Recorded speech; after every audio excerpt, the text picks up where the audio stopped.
Olá pessoal, tudo bem? Meu nome é Ricardo, sou médico fisiatra e hoje eu vou falar para vocês sobre envelhecimento, ou como eu gosto de chamar, a jornada do envelhecimento.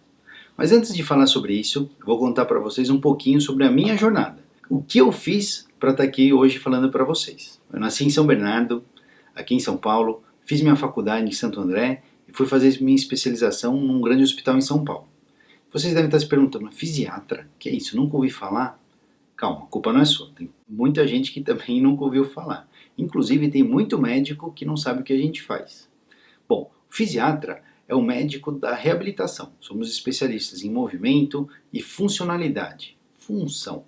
Então, nós atendemos desde crianças até idosos, pacientes que têm algum problema em alguma atividade.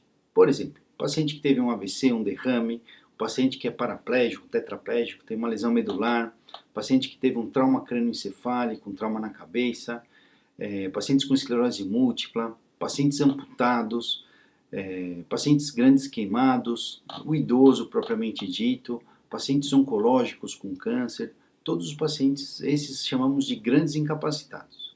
E também avaliamos, acompanhamos os pacientes pequenos incapacitados, que são aqueles que têm uma dor no ombro, dor nas costas, uma lombalgia, né, que fizeram uma cirurgia de joelho, atendemos atletas também. Então, qualquer paciente que tiver alguma função do dia a dia dele prejudicada, passa com o fisiatra.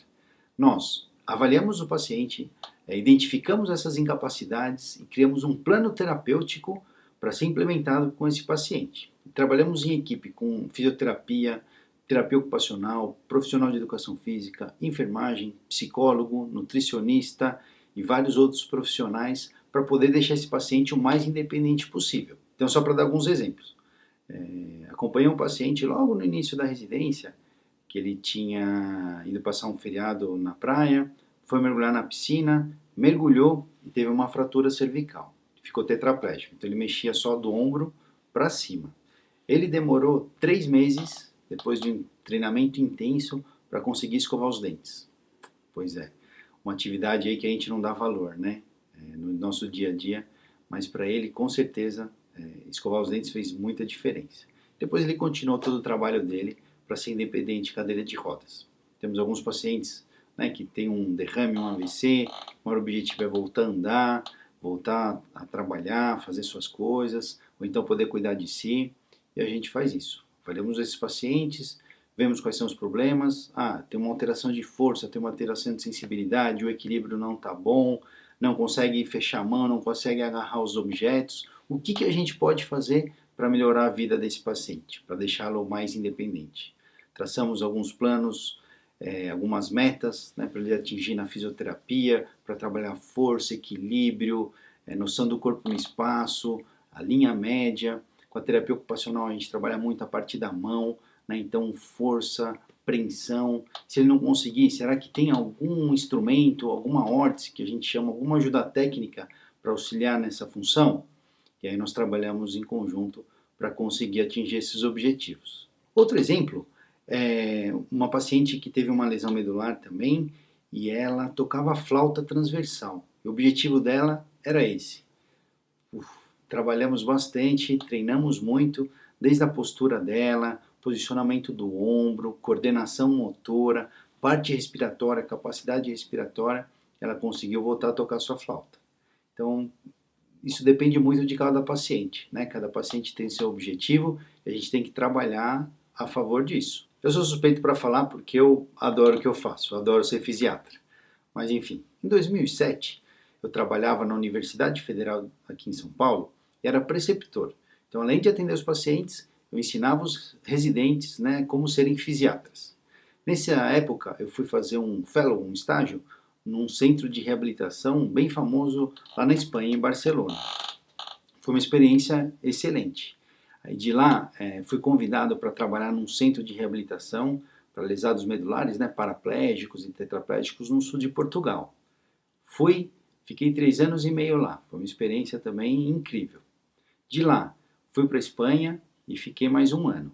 Estava indo tudo bem, atendia num hospital universitário, numa unidade básica de saúde, num centro de saúde lá, mas no fim do ano eu vim para o casamento do meu irmão. Essa viagem mudou a minha vida.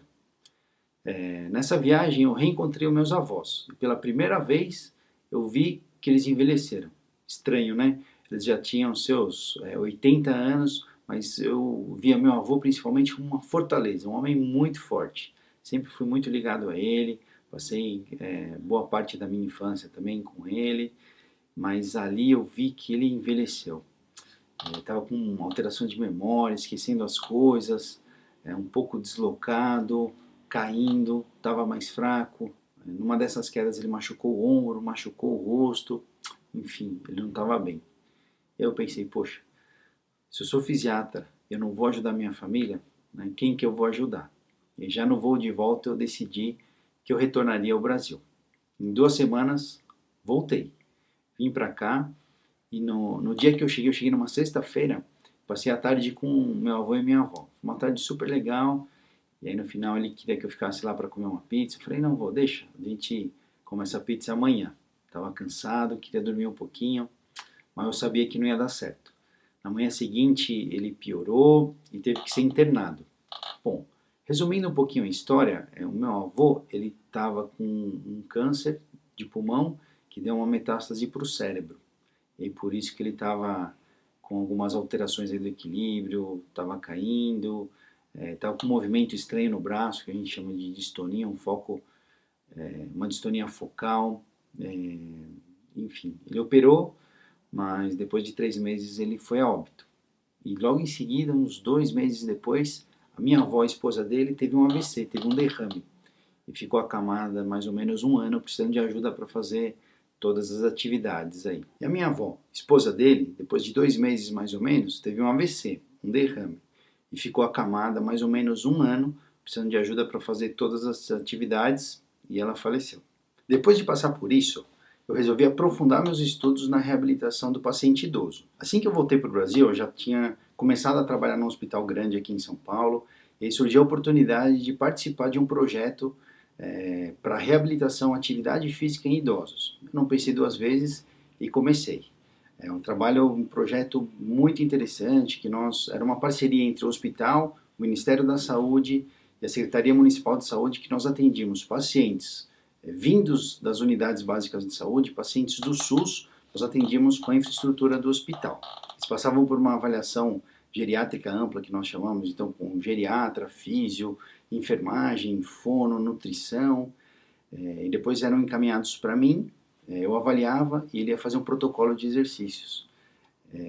Atendemos mais de 360 pacientes com acompanhamento de 1 ano e foi uma experiência excelente. E posso te afirmar, nós mudamos a vida desses pacientes e dos seus familiares. E o projeto durou 6 anos, mas infelizmente depois acabou.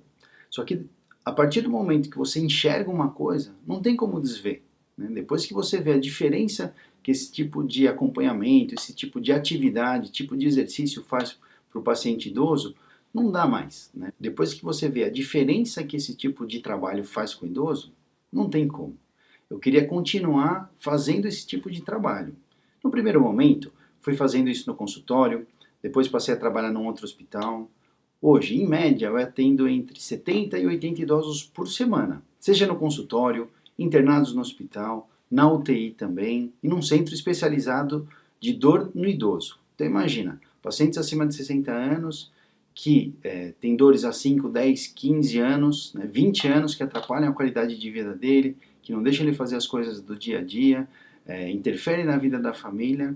Eu estou lá também tentando ajudar esses pacientes. Ou seja, acompanho desde o paciente que tem 60 anos e pratica esporte, atividade física, até o paciente com mais de 90 anos que pode estar bem debilitado, que pode estar numa UTI, ou então um paciente oncológico que exige cuidados específicos. Ainda assim pensei, poxa, mas com tanta gente por aí, com tantos idosos, com a população dessa faixa etária crescendo tanto, como eu posso fazer para ampliar essas informações? Como eu posso fazer para chegar em mais pessoas? Como compartilhar essa experiência de como passar bem pela jornada do envelhecimento. Encontrei essa oportunidade aqui na internet. Durante anos, tenho acompanhado pacientes de 60 a 103 anos e tenho visto na prática o que faz uma pessoa envelhecer bem e outra não. E uma coisa eu posso te garantir, envelhecer bem não tem nada a ver com dinheiro. Tem muita gente com muito dinheiro que não envelhece bem e muitos idosos que têm muito pouco, mas passam uma jornada muito feliz. E já vi isso no Brasil, em Portugal e na Espanha. Mas tem uma coisa que não muda, que é inexorável, que é o tempo, a passagem do tempo. Pessoal, não tem jeito, ele passa rápido e não volta. E o processo de envelhecimento chega para todos, porém o que muda é como esse processo afeta cada pessoa, é o resultado dele em cada um. O que muda são nossas atitudes antes e durante o processo de envelhecimento, e são elas que vão dizer se a gente vai envelhecer bem ou não. Tem duas coisas que eu noto em comum nas pessoas que envelhecem bem. A primeira é adaptação às mudanças do envelhecimento, ou seja, como nos adaptamos às mudanças que o nosso corpo sofre. Nós vamos perder agilidade, vamos perder força, perder reflexos, e pode deixar que vamos falar sobre isso em outros vídeos. Mas muita gente não aceita isso e fica bravo, nervoso e amargurado porque quer continuar fazendo as coisas que fazia quando eu tinha 30, 40, 50 anos e como fazia. Não dá. Elas acabam entrando numa espiral descendente, porque elas tentam fazer as coisas como faziam, não conseguem, não dão o braço a torcer e ficam sobrecarregando o corpo, sobrecarregando estruturas, articulações, tendões, músculos e colocando sua segurança em risco. Aí começam a ficar com dor, começam a ficar frustrados, sobrecarregam as outras partes do corpo e começam a ter dor em outras partes. Imagina, uma confusão. Isso é uma receita para envelhecer mal. Tem gente que entende isso e acaba fazendo algumas mudanças no seu dia a dia, na sua rotina, nas suas atividades e mantém-se independentes. Provavelmente fazendo as coisas um pouquinho mais devagar, ou então dividindo as tarefas. Ela se organiza para isso, ela conhece seu corpo, entende suas limitações, entende até onde pode ir e vive feliz com isso. Essa é uma receita para envelhecer bem. E outra característica é como as pessoas encaram as dificuldades que a vida nos coloca. Tem gente que tem um problema e faz dele uma tempestade num copo d'água. Qualquer coisinha cria uma confusão enorme. Não tem jeito. Isso também é uma receita para envelhecer mal. O envelhecimento delas é muito mais atribulado. Gente, todo mundo tem problema. Uns mais que os outros. Provavelmente tem alguém que tem mais problemas com você. Mas você não pode deixar que isso atrapalhe o seu envelhecimento. As pessoas que envelhecem bem encaram esses problemas e dão um jeito de ultrapassá-los. Não sei se vocês repararam, mas essa geração de idosos não foi educada para cuidar deles. Eles foram educados para trabalhar, para cuidar dos outros, mas a saúde deles, nada. Faça um teste. Pergunte para os seus pais, para os seus avós, para os seus tios, se eles tiraram férias, né? Se eles foram educados a fazer atividade física, a se alimentar bem. Bom, se bem que hoje em dia, com tantos conservantes, agrotóxicos e tudo isso, talvez eles se alimentassem até melhor. Mas não era por uma preocupação específica com a saúde deles. Eles não foram, não adianta. Eles se preocupavam com todos, menos com eles. Uma pergunta que eu sempre faço para os meus pacientes é: o que você faz para você? E por incrível que pareça, mais de 90% fica me olhando com aquela cara e fala: olha, doutor, sabe que eu nunca tinha pensado nisso? Né? Ele cuida da casa, cuida dos filhos, cuida dos netos, fica correndo o dia inteiro, mas para eles mesmo não fazem nada. E isso é uma pena, isso é um problema. Você precisa ter um tempo para fazer coisas para você. E aí você me pergunta: mas Ricardo, fazer o quê? Olha, não sei, isso é com você. Tem gente que gosta de ler, tem gente que gosta de caminhar, tem gente que gosta de fazer crochê, tem gente que gosta de fazer exercício, nadar, não tenho ideia. Mas com certeza você tem alguma coisa que você gosta de fazer. Seja ir dançar no baile, conversar com os amigos, sair com a filha para tomar um café, alguma coisa desse tipo. Alguma coisa que te dê prazer, alguma coisa que você faça para você, não fazer para os outros. Isso vai fazer muita diferença. Que você tire 1 hora por dia, ou então no mínimo 3 horas por semana, mas faça isso. Bom, eu tenho falado bastante sobre envelhecimento saudável, envelhecer bem, e você deve estar se perguntando: mas o que é envelhecer com saúde? Será que envelhecer com saúde é não ter doença? Será que é tomar pouco remédio? Será que é não ficar internado? Tem gente que acha que envelhecer saudável é não ir ao médico. Bom, para nós fisiatras, envelhecer bem é envelhecer de maneira independente, podendo fazer suas coisas. Então, tem pessoas que envelhecem, que, por exemplo, têm hipertensão, que têm diabetes, que têm osteoartrose, mas que são muito funcionais, que são muito independentes. O que importa para a gente é o que essa doença representa na sua vida, como ela te atrapalha. Tem gente que tem diabetes, toma sua insulina, seu remédio por boca e vive super bem, de maneira independente. Tem pessoas que não evoluem tão bem assim com diabetes, começam a ter os efeitos da doença, como diminuição da qualidade visual, da visão, da capacidade de enxergar, diminuição de força, diminuição do equilíbrio. Isso acaba afetando muito o dia a dia para ela. Para a gente isso não é envelhecer bem. E com a osteoartrose é a mesma coisa. Tem gente que tem sua dorzinha no joelho, mas usa sua bengala, usa um meio auxiliar de marcha, que seja um andador de 3 rodas também, que é um dispositivo que eu gosto bastante, e consegue fazer suas coisas do dia a dia. E tem um paciente que tem osteoartrose com dor no joelho, que consegue viver de uma maneira independente, né? Pode ter um pouquinho de dor, mas faz o exercício, usa sua bengalinha, o meio auxiliar de marcha, e consegue viver sua vida. Mas tem gente que tem osteoartrose, tem tanta dor e tanta dificuldade de mexer o joelho, que não consegue, por exemplo, sentar no sofá, levantar de uma cadeira, usar o vaso sanitário, subir num ônibus. Isso acontece. Então, essa influência da osteoartrose na vida da pessoa que vai dizer pra gente se ela está tendo envelhecimento saudável ou não. Tive 2 exemplos em casa. Vocês se lembram da minha avó, que teve um AVC? Aquele derrame? Ela tinha mais ou menos uns 86 anos. Depois do derrame, ela ficou precisando de ajuda, auxílio, ficou acamada.